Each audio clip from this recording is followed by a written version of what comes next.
ये आपके पास कहानी है। आपको बोल दिया कि मल्टीप्लेक्सर का यूज करके आप इसको क्या करो, सॉल्व करो। आ रही बात समझ में? तो ओ, वीडियो स्टार्ट नहीं, अरे वीडियो स्टार्ट नहीं होता तो आप बता दिया करो भाई।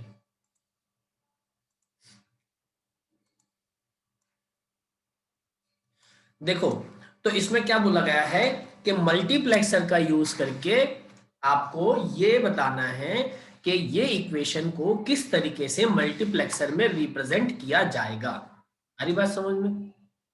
तो देखो, सबसे पहले आप ये समझो कि यहाँ पे कितने वेरिएबल का आपको फंक्शन दिया गया है, उसी के अकॉर्डिंग हम उतने बाय वन का मल्टीप्लेक्सर बनाएंगे।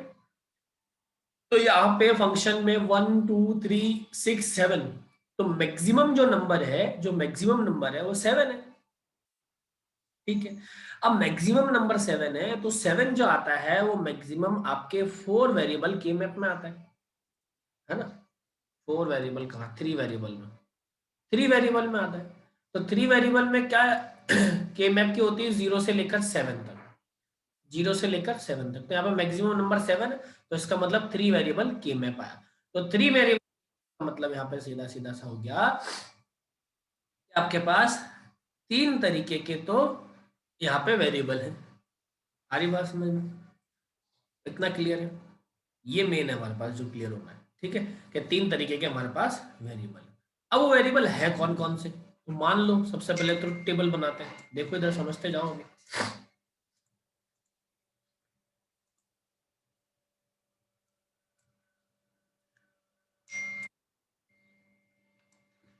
3 है तो भाई मानो ये है,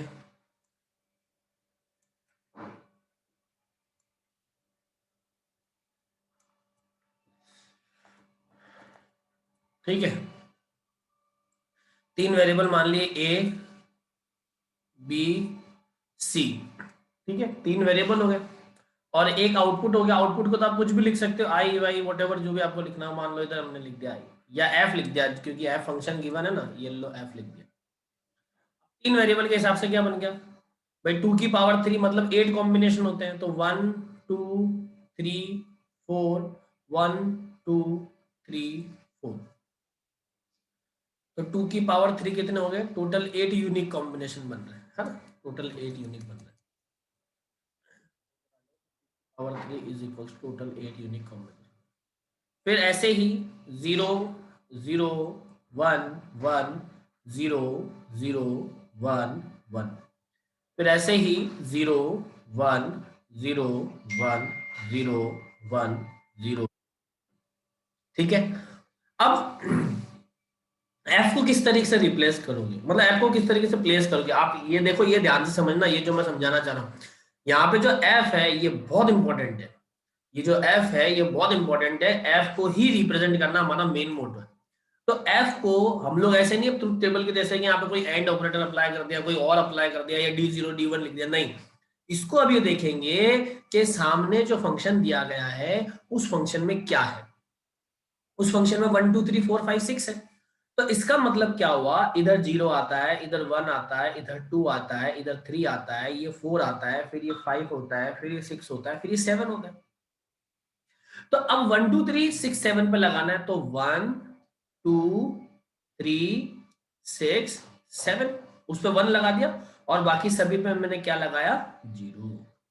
बाकी सभी पे मैंने क्या लगाया, 0। यहां तक बात समझ में आ गई? ये इंपॉर्टेंट बात है। अब मेरे को ये देखना पड़ रहा है कि जो भी मल्टीप्लेक्सर में ट्रुथ टेबल बनती है, वो ट्रुथ टेबल तो सिलेक्शन लाइन से बनती है। भाई मल्टीप्लेक्सर मैंने पढ़ाया, तो मल्टीप्लेक्सर में जब मैं ट्रुथ टेबल बना रहा था, वो किसकी बना रहा था, सिलेक्शन लाइन की। और 3 सिलेक्शन लाइन कौन से वाले मल्टीप्लेक्सर में होती है, 3 सिलेक्शन लाइन 8 बाय 1 में होती है। तो इसका मतलब यहाँ पर मल्टीप्लेक्सर कितना बन रहा है, 8 बाय 1 का। ये देखो, तो 8 लाइन्स आएगी इधर, ये 1 2 3 4 5 6 7 और 8। There are 8 inputs, 1 2 3. There are 3 selection lines and 1 output. So here is 8/1 MUX, इसका हम लोग यूज कर रहे हैं।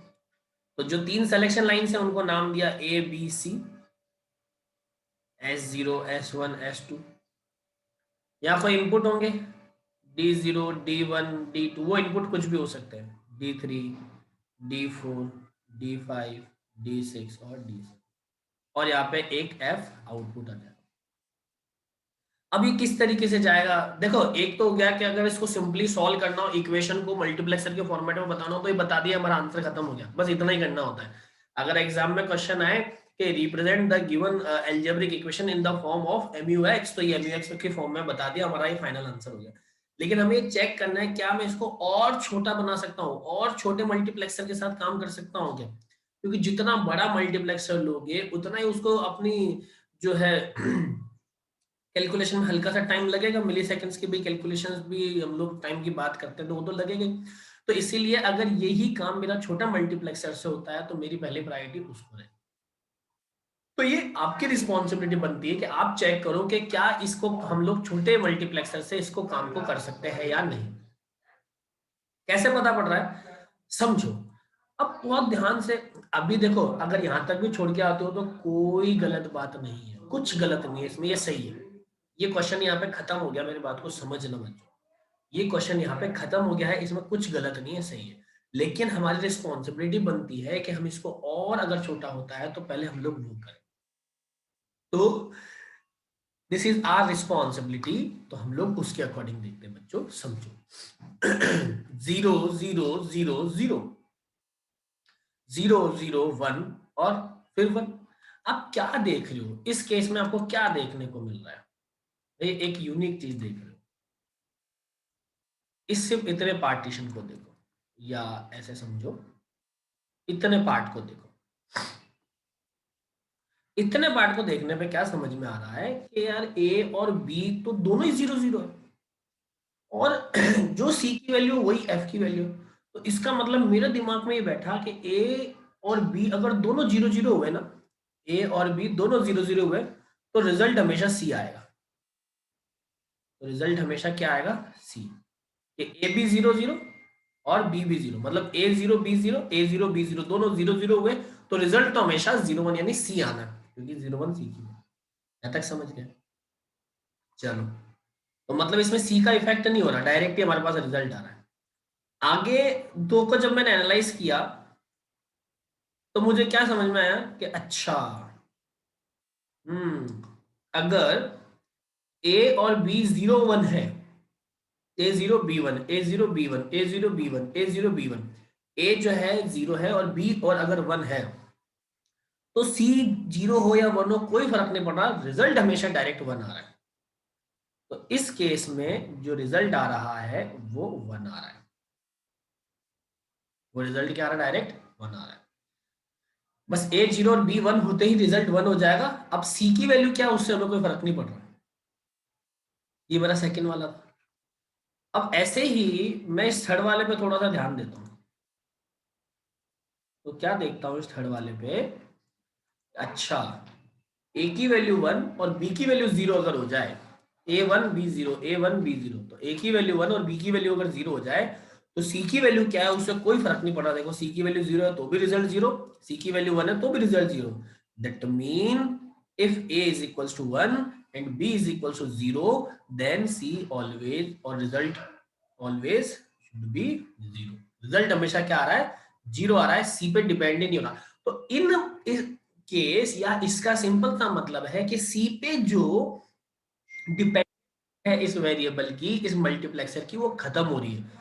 मतलब C के होने नहीं होने से हमें कोई फर्क नहीं पड़ रहा, C के होने नहीं होने से हमें कोई फर्क नहीं पड़ रहा, हम लोग A और B के रिजल्ट पे ही पूरा रिजल्ट बना रहे हैं।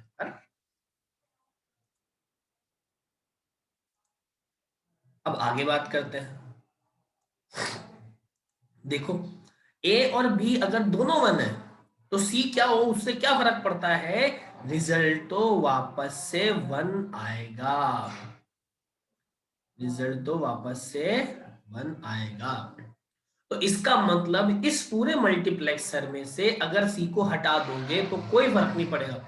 और बेटा सी को हटाया तो मेरे पास डिपेंडेंसी किस पे हो गई, ए और बी पे।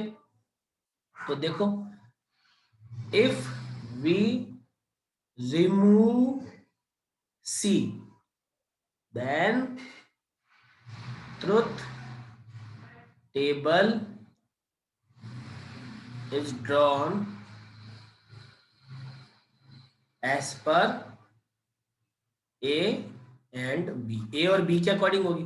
तो ए जैसे ए बी सी तीन लिए थे तो ए बी सी क्या था, A B C selection lines थी, तो सिलेक्शन लाइन कितनी हो गई थी, तीन। तो अभी अगर ए बी पे डिपेंड है तो सिलेक्शन लाइन वो तो दो हो गई, सिलेक्शन लाइन वो तो दो हो गई, ए और बी, ए और बी दो सिलेक्शन लाइंस हो गई। तो दो सिलेक्शन लाइन में तो टोटल 4 इनपुट होते हैं। तो दो सिलेक्शन लाइन में जो हमारे पास मल्टीप्लेक्सर होता है दो सिलेक्शन लाइन का, वो तो 4/1 होता है। तो इसका मतलब है मुझे 8/1 यूज करने की जरूरत नहीं है, मेरा 4/1 पे काम हो रहा है ऑलरेडी, मेरा 4/1 पे ऑलरेडी काम हो रहा है ना। तो चलो अब 4/1 बना देते हैं, ये देखो कैसा काम हो रहा है देखते हैं। तो 4/1 का मतलब क्या हो गया कि इसमें 4 तो रहेंगे इनपुट्स, 1 2 3 और 4, there are 4 inputs, there are 2 selection lines and here is 1 output. So this is our 4/1 multiplexer. This is our 4/1 multiplexer. अब 4/1 में 4 इनपुट जाने चाहिए, इधर ध्यान से देखो 1 2 3 4, तो 4 इनपुट गए सी 1 0 1, और दो सिलेक्शन लाइन हो गई ए और बी। तो S0 S1 को क्या लिखेंगे, ए और बी, और आउटपुट तो आपके पास आई आएगा, और सॉरी एफ आएगा ही, जो भी आना है आउटपुट तो जो भी आना है वो आएगा। लेकिन 8/1 की जगह मेरा काम किसमें हो गया, 4/1 में। तो कहने का मतलब है वो जो तीन वेरिएबल के मैं मेरे को दिया गया है, तीन वेरिएबल के लिए मेरे को फंक्शन दिया गया है, वो मैं 8/1 में की जगह 4/1 में भी कर सकता हूँ। तो कहने का मतलब अगर मैं 8/1 में करूंगा तो भी मेरे पास सेम रिजल्ट आएगा, और अगर मैं 4/1 में करूंगा तो भी मेरे पास सेम रिजल्ट आएगा। मेरे रिजल्ट में कोई फर्क नहीं पड़ने वाला, मेरे रिजल्ट में कोई भी फर्क नहीं पड़ने वाला है। तो जब हमारे रिजल्ट में कोई फर्क ही नहीं पड़ रहा तो हम 8/1 की जगह 4/1 यूज करेंगे। इससे होगा क्या, डायग्राम थोड़ा छोटा बनता है और स्पीड थोड़ी इंक्रीज हो जाती है। तो हम तो अपने प्रोग्राम को यूजर फ्रेंडली बनाते हैं। तो 8/1 की जगह मैं कौन सा यूज करूंगा, 4/1। 8/1 की जगह हम कौन सा यूज करेंगे, 4/1। 8/1 अब यूज नहीं करेंगे, क्यों, क्योंकि 8/1 का जो रिजल्ट है वही रिजल्ट 4/1 से सेम क्वेश्चन के लिए मेरे पास आ रहा है, तो इसीलिए मैं 4/1 को प्रेफरेंस ज्यादा दूंगा। ठीक है, ये मेरे पास एक क्वेश्चन है जिसमें हमने क्या सीखा है कि how to represent the given algebraic equation in the form of multiplexer और with the help of multiplexer. तो जैसे मैंने मल्टीप्लेक्सर की हेल्प से इसको रिप्रेजेंट किया है, वैसे ही आप डी मल्टीप्लेक्सर की हेल्प से भी सेम चीज को रिप्रेजेंट कर सकते हैं, सेम इक्वेशन, है ना। अब जरूरी नहीं है इक्वेशन 1 2 3 4 5 6 इस फॉर्मेट में हो, इक्वेशन ऐसे भी हो सकती है, A not B C plus B not A C plus A B not C A plus A not B not C, कुछ भी हो सकता है। तो उसका मीनिंग भी यही होगा, जो इक्वेशन गिवन होती है उसके जो कॉम्बिनेशन होते हैं एफ में, उनकी जगह पे 1 लगाया जाता है। बाकी जो लेफ्ट साइड में ए बी सी है भाई वो तो सेम ही बनेंगे, उसमें तो कोई चेंजेस है ही नहीं, उसमें तो हम कुछ चेंजेस कर ही नहीं रहे। तो बताओ इतनी बात आपके माइंड में क्लियर है क्या, ये बात आपको समझ में आ गई है क्या, ये बात समझ में आ गई तो बताओ, तब तो हम आगे बात करें।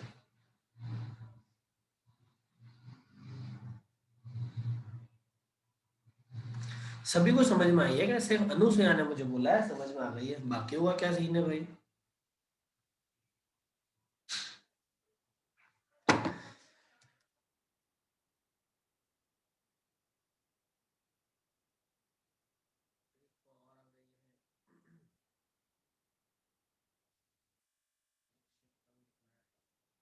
और बाकियों का रिप्लाई नहीं आ रहा,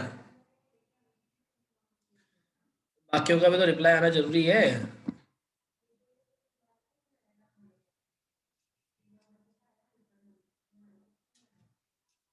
लव कुमार वैष्णव आप कर तो सकते हो एक और रिमूव, लेकिन कोई कॉम्बिनेशन ढंग से बैठेगा नहीं। देखो बी और सी पे जब कैलकुलेशन करोगे,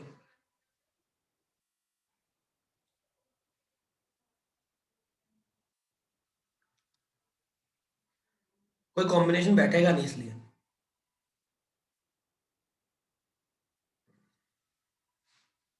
इसलिए ए को हमने रिमूव नहीं किया, या बी को हमने रिमूव नहीं किया। हमने जो ऑपरेशन परफॉर्म किया वो सी के अकॉर्डिंग किया।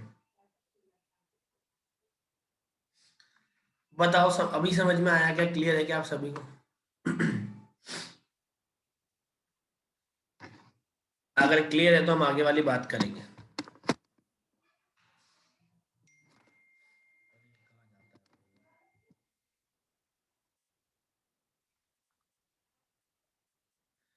अरे भाई हाँ या ना आगे बताओ जल्दी, तो उसी अकॉर्डिंग हम बात करें ना अब।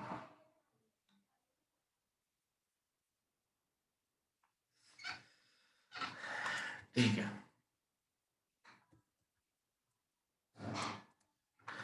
आप समझो। अरे ठीक, आप समझो।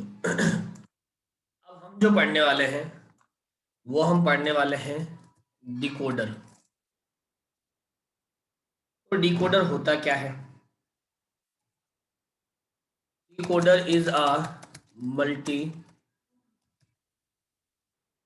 इनपुट और मल्टी आउटपुट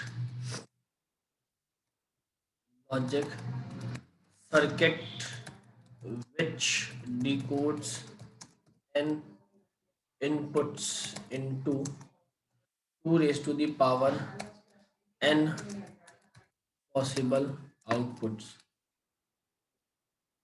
डिकोडर क्या होता है? ये होता है, तो जैसे डिकोडर है वैसे एनकोडर है, काम आपके यही आने वाला है। ठीक है, इस बात को ध्यान से समझेंगे। इसमें अगर किसी को कोई भी दिक्कत आएगी तो मेरे से पूछ लेंगे। आ रही बात समझ में?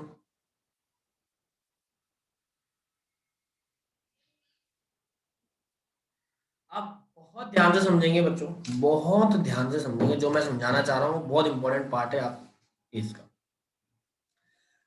Very important part is that in the decoder कि जो हमारे पास, क्योंकि देखो मल्टीप्लेक्सर डीमल्टीप्लेक्सर जो पढ़ के आए हैं उससे थोड़ा सा अलग हम डिकोडर पढ़ रहे हैं, तो इसीलिए बहुत इंपॉर्टेंट मैं बोल रहा हूँ। मल्टीप्लेक्सर में 2 की पावर n इनपुट हुआ करते थे और n सिलेक्शन लाइन हुआ करती थी और एक आउटपुट आता था। डिकोडर में n इनपुट्स होते हैं और 2 की पावर n आउटपुट्स होते हैं, आप कंफ्यूज मत हो जाना। तो डिकोडर का अलग अगर मैं ब्लॉक यानी ब्लॉक डायग्राम बनाना चाहूं तो वो कुछ ऐसे बनता है। इसमें कोई सिलेक्शन लाइंस नहीं होती है, बस इसमें एक इनेबल बिट होती है। वो इनेबल बिट क्या करती है? वो ये डिसाइड करती है कि आपका जो डिकोडर है वो स्टार्ट रहेगा या ऑफ रहेगा। ठीक है, आपका जो डिकोडर है वो स्टार्ट रहेगा या ऑफ रहेगा, ये कौन डिसाइड करता है?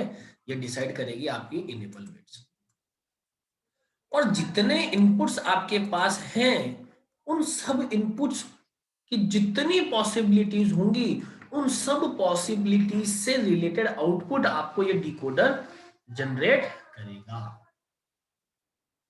तो जो आउटपुट आता है बच्चों, इस आउटपुट को बोलते हैं y0, y1, y2, y3, y4 up to so on yn।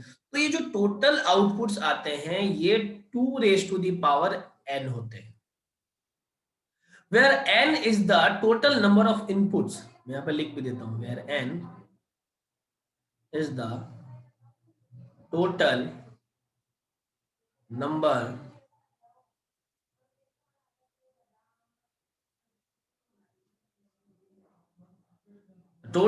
of inputs is equals to n, or the 2 raised to the power n is the total number of outputs, total possible outputs. That means 2 raised to the power n is total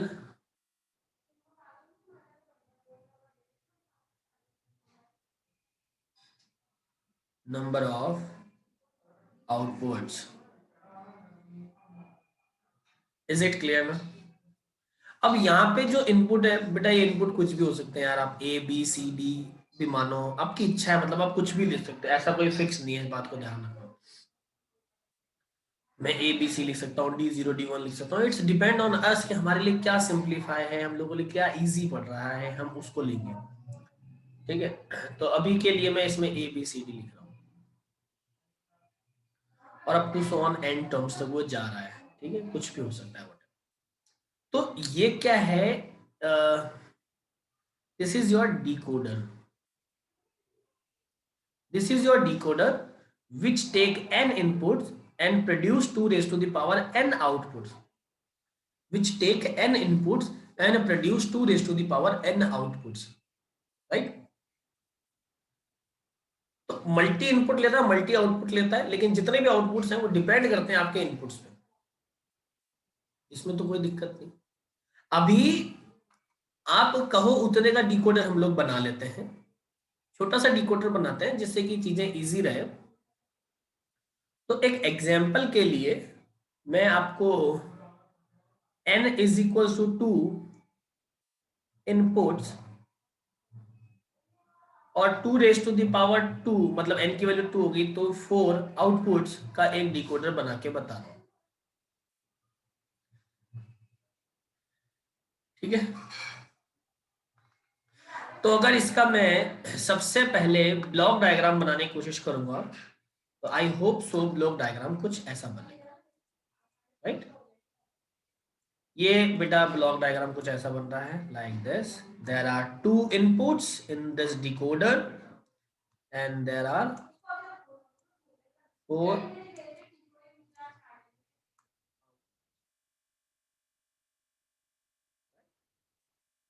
this is your 2 by 4 decoder. This is your 2 by 4 decoder. A, B, and Y0, Y1, Y2, or Y3. There are 4 outputs, right? So, according to this, now we just draw the truth table of the particular 2 by 4 decoder. Is it clear? So just draw the truth table of this. So according to truth table, what we can draw, see here, there are 2 inputs. So A and B, there are 2 inputs, but we cannot draw the truth table according to this. Like थोड़ा सा और बड़ा बनाना है, कोई ना, मैं इतना यहाँ पे मैं काम कर सकता हूँ, इतने में हो जाएगा, आप थोड़ा सा समझिएगा ना। Okay done. Now this is your, थोड़ा सा मैं गैप कम ले रहा हूँ, है ना? A B, Y0, Y1, Y2 और Y3 इधर आ जाएगा। देखो बेटा, अगर इतना गैप आ रहा है तो थोड़ा टेबल को अच्छा बना,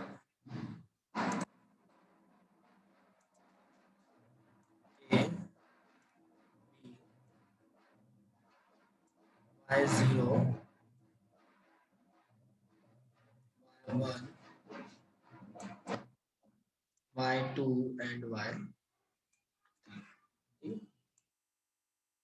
तो A, B, this is your inputs, right?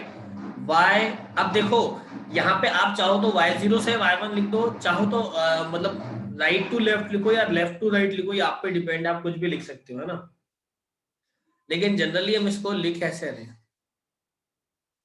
मतलब मैं इसको अभी ऐसा लिख रहा हूँ, आप चाहो तो वैसे भी लिख सकते हो, कोई गलत नहीं है। Y4, Y3, अच्छा एक कम पड़ गया,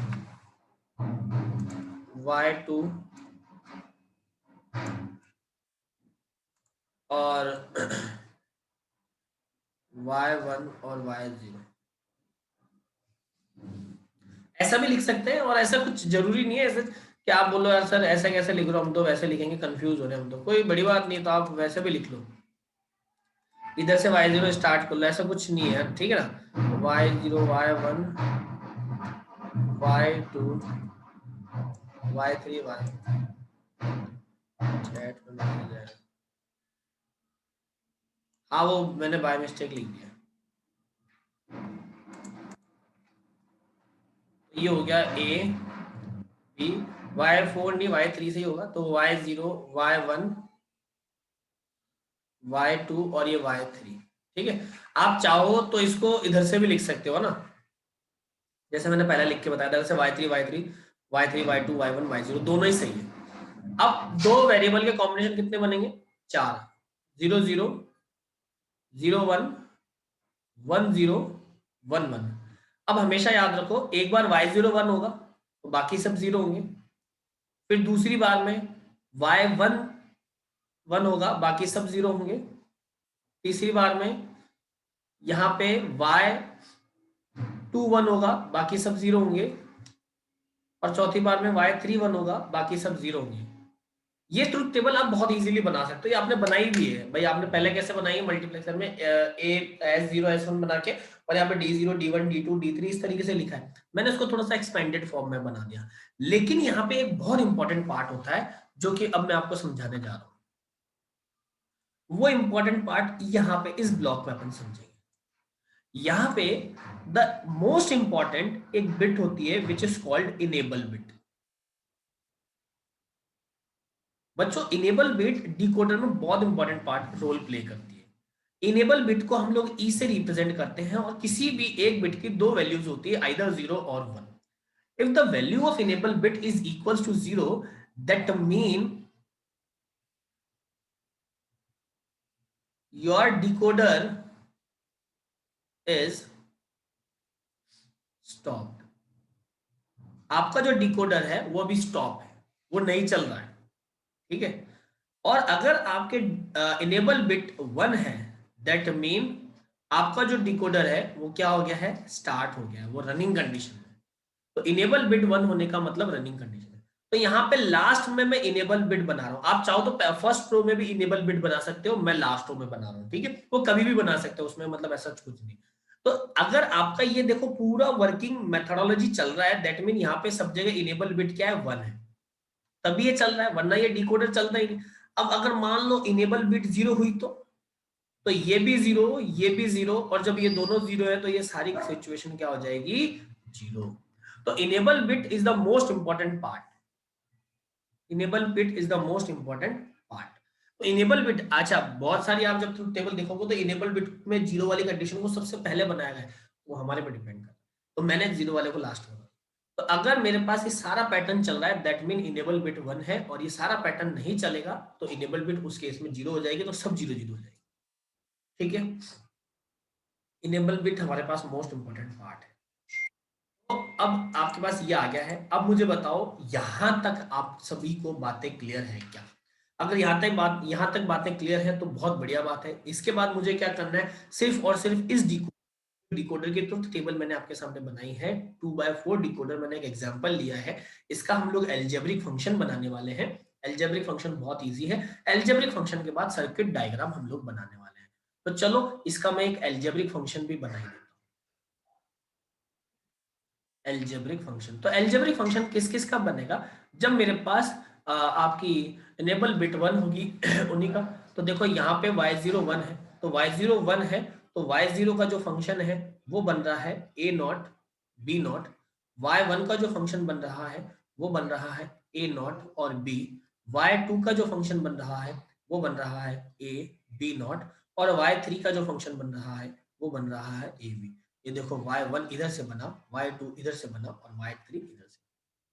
तो एल्जेब्रिक फंक्शन बन गया। अब एल्जेब्रिक फंक्शन जब बन गया तो सिंपल सा मुझे क्या करना है, इसका सर्किट डायग्राम बनाना है। सर्किट डायग्राम बनाते ही आपका डिकोडर ओवर हो गया, मतलब डिकोडर का जो एग्जांपल हमने लिया था वो एग्जांपल ओवर हो गया। बाकी डिकोडर की मेन थ्योरी तो मैंने आपको वहां बताई दी। अब अगर किसी को कोई डाउट है तो मेरे से पूछे, और मुझे ये बताओ क्या इस एल्जेब्रिक फंक्शन का सर्किट डायग्राम आप अपनी आप बना सकते हो या नहीं बना सकते। अपने आप नहीं बना सकते तो मैं बना देता हूँ, अभी 2 मिनट लगेंगे। जल्दी से रिप्लाई करो। नाउ इज इट क्लियर और नॉट? यस और नो का आंसर दो फटाफट।